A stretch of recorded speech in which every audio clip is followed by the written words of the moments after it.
प्रणाम आचार्य जी। आज हमने पर्पसलेसनेस के बारे में पढ़ा।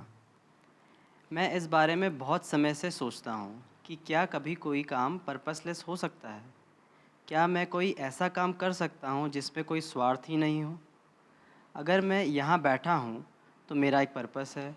अगर मैं दूसरे के लिए कुछ करता हूँ तो उसमें भी तो एक पर्पस है या स्वार्थ है, या वो मुझे अच्छा लगता है।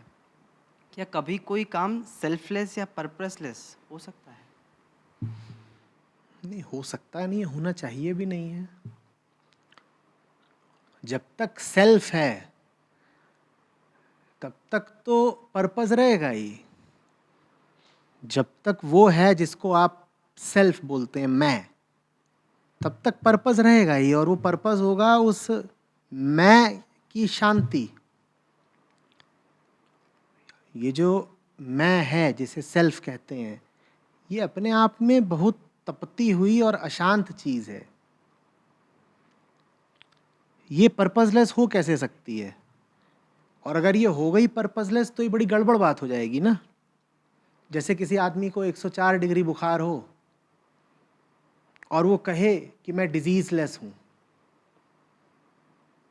104 डिग्री बुखार पे आपको पर्पसफुल होना चाहिए या पर्पसलेस? पर्पसफुल होना चाहिए ना, सोद्देश्य होना चाहिए। आपके पास उद्देश्य होना चाहिए। क्या उद्देश्य? कि बुखार ठीक करें। इसी तरह से जब तक मैं है, उद्देश्य होना चाहिए क्या? इस मैं को ठीक करें, क्योंकि मैं ही अपने आप में मूल बीमारी है। तो आप मैं रखते हो, अपने बारे में एक धारणा रखते हो, अपना नाम पहचान रखते हो, और साथ ही आप ये कहें कि नहीं मैं तो बहुत पर्पसलेसली जी रहा हूं, तो आप या तो अपने आप को जानते नहीं या अपने साथ अत्याचार कर रहे हैं। या तो आप अपने आप को जानते नहीं इसीलिए अपने बारे में एक खोखला बयान दे रहे हैं, या फिर आपने अपने आप को जबरदस्ती उद्देश्यहीन बना रखा है। और कोई 104 डिग्री बुखार में उद्देश्यहीन हो जाए तो मरेगा। 104 डिग्री बुखार हो तो आपके पास एक धधकता हुआ उद्देश्य होना चाहिए। क्या? बुखार उतारना है भाई। हर आदमी के पास उद्देश्य होना ही चाहिए, निश्चित रूप से होना चाहिए। तब तक होना चाहिए जब तक सारे उद्देश्य खत्म ना हो जाएं, जब तक वो मैं ना खत्म हो जाए जिसे उद्देश्यों की जरूरत पड़ती है। ये मत कर लीजिएगा कि कहीं सुन लिया पढ़ लिया कि निरुद्देश्यता बड़ी बात होती है, पर्पसलेसनेस बहुत ऊंची चीज होती है, तो आप कहते हैं कि ठीक है फिर मैं भी पर्पसलेस हुआ जाता हूं ना। निरुद्देश्य होने का हक सिर्फ उसको है जो निर्दोषता तक पहुंच गया है। निर्दोषता पर जो पहुंच गया अब वो निरुद्देश्य हो सकता है।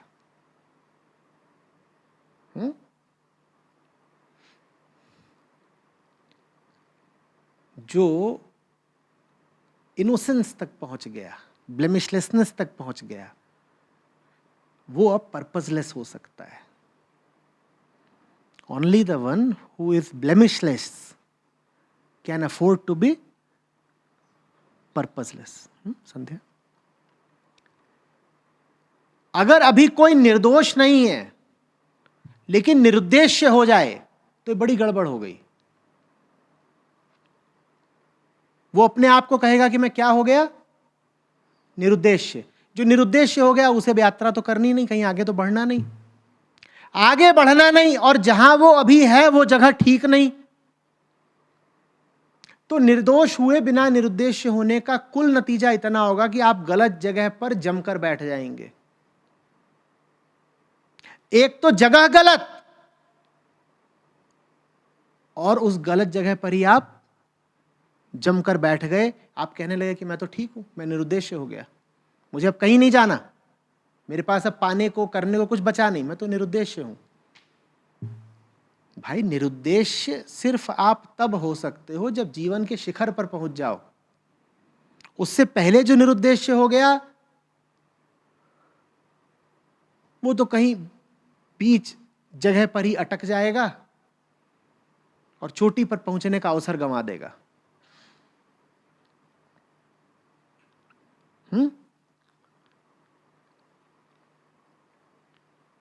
उद्देश्य जब तक है तब तक समय की कीमत है, और समय की कीमत करना सीखिए, क्योंकि उद्देश्य पाना है और एक निश्चित अवधि में ही पाना है। जो कहने लग जाएंगे कि हमारा तो जीवन में कोई उद्देश्य ही नहीं, वो समय खराब करना शुरू कर देंगे। उन्हें तो कुछ करना ही नहीं, तो वो समय क्यों देखें? और समय देखना बहुत जरूरी है, क्योंकि दूर जाना है और घड़ी टिक टिक कर रही है।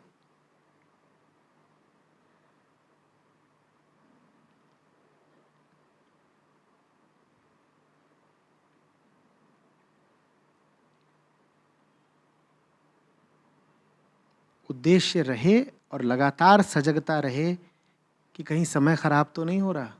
हर पल उद्देश्य की तरफ ही जा रहा है ना। और उद्देश्य भी ये नहीं होगा कि कोई एक ही रहेगा।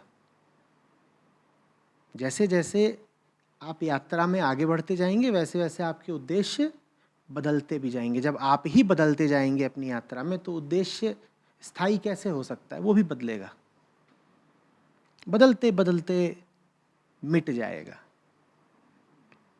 फिर आप शान से कहिएगा, ना कोई मैं और न कोई मेरा उद्देश्य।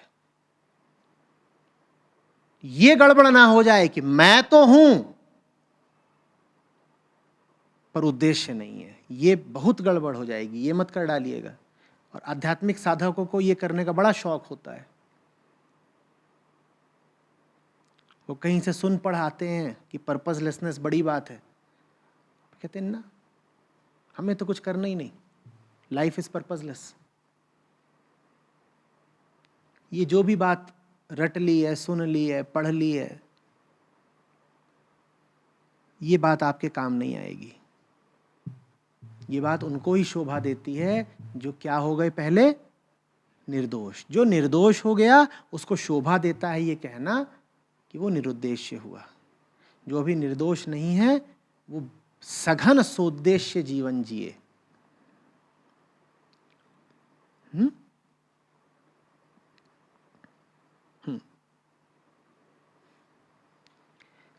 इस पर आगे भी कुछ बोलूं कि अगर आप नहीं हो अभी निरुद्देश्य, तो उद्देश्य क्या होना चाहिए? उद्देश्य क्या होना चाहिए? जो अभी निर्दोष नहीं है उसको एक निम्न तल के उद्देश्य उसके शरीर से मिलते रहते हैं, और चूंकि वो निर्दोष नहीं है तो वो उन उद्देश्यों का पालन करता जाता है। हम उस व्यक्ति की बात कर रहे हैं जो निर्दोष नहीं है। उसको उद्देश्यों की आपूर्ति, सप्लाई कहां से होती रहती है? शरीर से होती रहती है। शरीर उसको बताता रहता है, अब ये करो, अब ये करो, अब ये करो, अब ये करो। और चूंकि वो निर्दोष नहीं है, चूंकि उसमें दोष बैठे हुए हैं, तो शरीर जो कुछ बताता है वो उसका पालन कर लेता है। तो फिर ऐसे व्यक्ति के पास उद्देश्य क्या होना चाहिए? कि मुझे जो पहले से उद्देश्य मिल रहे हैं, वो जो शरीर से आदेश आते रहते हैं, मैं उनके खिलाफ जाऊंगा, ये उद्देश्य है। तो उद्देश्य ढूंढने कहीं दूर नहीं जाना पड़ता कि आचार्य जी बताइए जीवन का सही उद्देश्य क्या हो। कहीं दूर नहीं जाना, बस ये देख लो कि तुम्हारा शरीर तुमसे क्या करवाना चाहता है, वो मत करो, ये उद्देश्य है। कुछ बात जम रही है? नहीं, मैं कह रहा हूं जब तक आप में दोष है, और उस दोष का क्या नाम है? मैं। वो मैं जो शरीर से जुड़ा रहता है। मैं चूंकि शरीर से जुड़ा रहता है, इसीलिए शरीर से जो भी वृत्तियां उठेंगी वो तो तत्काल उनका क्या करेगा? पालन। क्योंकि मैं अपने आप को समझ ही क्या रहा है? शरीर। तो शरीर की जो भी मांग है ये उसको क्या समझता है? अपनी मांग।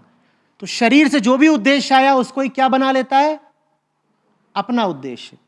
तो इसको एक डिफॉल्ट उद्देश्य मिला रहता है, क्या? शरीर का। तो दोषी मन के पास उद्देश्य होते ही होते हैं। अब अगर उसको निर्दोषता की तरफ बढ़ना है तो उसे क्या उद्देश्य बनाना चाहिए? कि शरीर से जो भी आदेश आएंगे मैं उनके खिलाफ जाऊंगा, और शरीर में मस्तिष्क भी शामिल है। विचार आएंगे, तर्क आएंगे, मैं इनका अंधानुकरण नहीं करूंगा। कि पूरी व्यवस्था अपने आप ही किसी दिशा में बढ़ने को आतुर रहती है। मैं इसको ये छूट नहीं दूंगा कि अंधे तरीके से अपनी अंधी दिशाओं में आगे बढ़ती रहे। मैं बार बार इसको रोकूंगा, पूछताछ करूंगा, जांच पड़ताल करूंगा, विरोध करूंगा। ये उद्देश्य है। खुद को काटना ही उद्देश्य है। तो फिर बताओ कि निरुद्देश्य कब हो जाएंगे? जब खुद कट जाएंगे पूरे। जब खुद को काटना ही उद्देश्य है तो निरुद्देश्यता सिर्फ कब संभव हो सकती है? जब पूरे कट गए। क्षण प्रतिक्षण यही करते चलना है, स्वयं को काटते चलना है। और ये बड़ा मजेदार काम है। क्यों? क्योंकि जिसको हम स्वयं कह रहे हैं वो लगातार उतारू रहता है कुछ ना कुछ करने पे। और करने का मतलब यही नहीं है कि वो उठ के कुछ खा लेगा, पी लेगा, या दीवार पे चढ़ जाएगा, या कुछ कर्म करता दिखाई देगा। मैं अभी बात कर रहा हूं, ठीक इस समय भी आपकी व्यवस्था कुछ करने पर उतारू है। वो आसानी से सुनना थोड़ी चाहेगी। वो अभी क्या कर रही है? अभी वो हाथ पांव नहीं चला सकती ज्यादा, तो अभी वो क्या चला रही है? विचार चला रही है।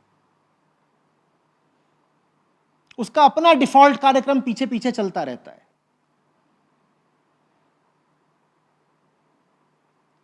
तो फिर हमारा उद्देश्य क्या होना चाहिए? कि शरीर का जो पूरा खेल चल रहा है हम उसमें सहभागी नहीं बनने वाले। ना अंधा अनुकरण करेंगे, अरे अंधा विरोध भी नहीं करेंगे। हम पहले क्या करेंगे? पूछताछ करेंगे। क्या बात है, क्या चाहते हो मालिक? कैसे इतने बेताब हुए जा रहे हो? अरे किधर को चल दिए मियां? कभी गौर किया है? शरीर आपसे पूछता भी नहीं, आप बैठे बैठे अचानक उठ के चल दिए किधर को, तो तुरंत पूछा करिए ऐसे कैसे चल दिए मियां, इरादे क्या हैं? और आप भौचक्के रह जाएंगे, क्योंकि आप पाएंगे कि आपको कुछ पता नहीं इरादे क्या हैं। आप सिर्फ अनुगमन कर रहे हैं किसी का। किसका? ये आपको बता भी नहीं रहा ये क्या कर रहा है। और ये माने यही नहीं कि उंगलियां, ये माने खोपड़ा। सबसे पहले आपको जो विचार आते हैं आपसे पूछ के आते हैं। यही तो मैं कह रहा हूं कि बैठे बैठे किधर को भी चल दिए मियां। जरूरी थोड़ी है टांगों के बल ही चले हों, ख्यालों के बल भी चलते हैं मियां। बैठे यहां हैं और सोच पता नहीं क्या गए, और जब भी सोच गए तो क्या पूछना है? ऐसे कैसे चल दिए मियां, इरादे क्या है, किधर को? बस इतना ही करना है। यही उद्देश्य है जीवन का।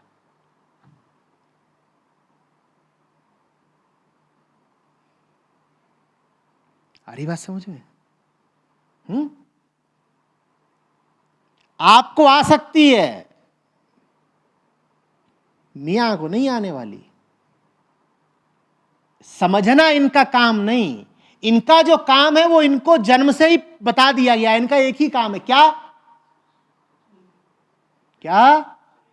बस शरीर को बचाए, वो इनका एक ही काम है। मस्तिष्क का काम अंडरस्टैंडिंग नहीं हो सकता, उसका काम सिर्फ सेल्फ प्रिजर्वेशन है। आप समझ सकते हो तो समझ लीजिए, खोपड़ा भाई नहीं समझने वाले,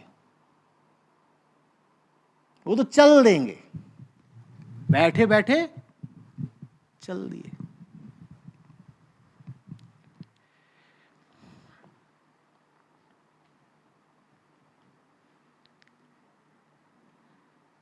मजा आएगा, गिनती करिएगा आज के सत्र में आप कितनी बार चल दिए।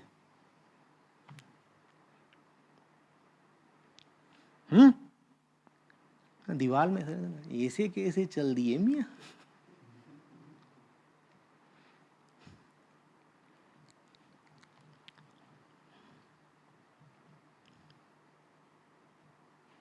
और जब भी ये चले बिना आपसे पूछे, तो क्या आपको अनुमान लगाने की जरूरत है कि इनकी मंजिल क्या है? नहीं, इनकी मंजिल पहले से ही तय और सुनिश्चित है। मियां किधर को चले हैं?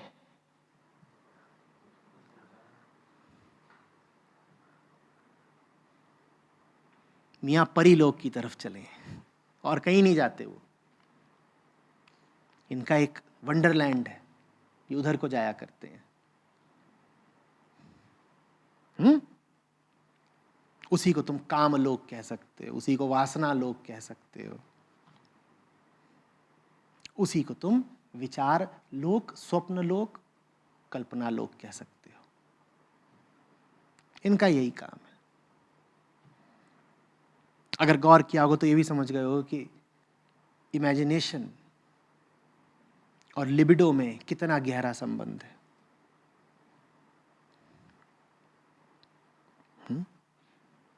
ये जो मन की स्वतः स्फूर्त कल्पनाएं होती हैं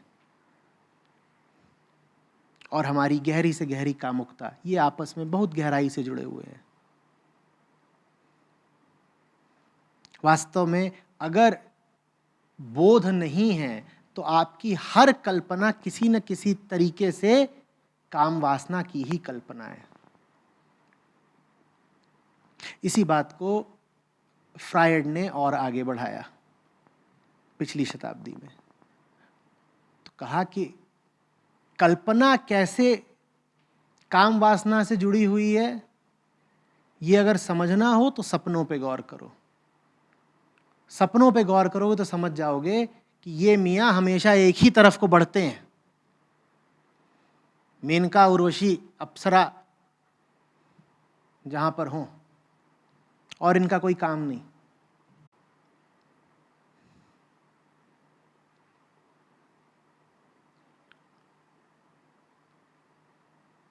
भले कल्पना इस बात की हो रही हो कि फैक्ट्री कैसे आगे बढ़ानी है,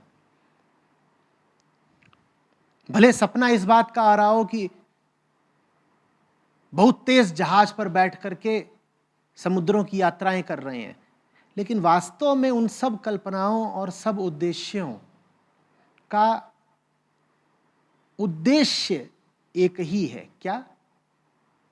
वो सब कल्पनाएं, सब सपने एक ही उद्देश्य के हैं। क्या है उद्देश्य? वो बस इसको बचाए रखना, जिसको हम नाम दे रहे हैं द बेसिक सेक्सुअल इंस्टिंक्ट। उसी के खिलाफ जाना है।